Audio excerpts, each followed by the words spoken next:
నిరంతర సమగ్ర మూల్యాంకనంలో ఈ విషాదకర పరిణామాల నేపథ్యంలో పాఠశాలలో అమలు జరుగుతున్న విధానాలను జాతీయ విద్యా ప్రణాళిక చట్టం 2005 నిశితంగా పరిశీలించి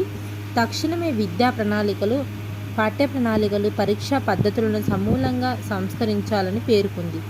మూల్యాంకనం ప్రధాన ఉద్దేశం విద్యా లక్ష్యాలు సాధనగా ఉండాలి తప్ప మార్కులు సాధించడం,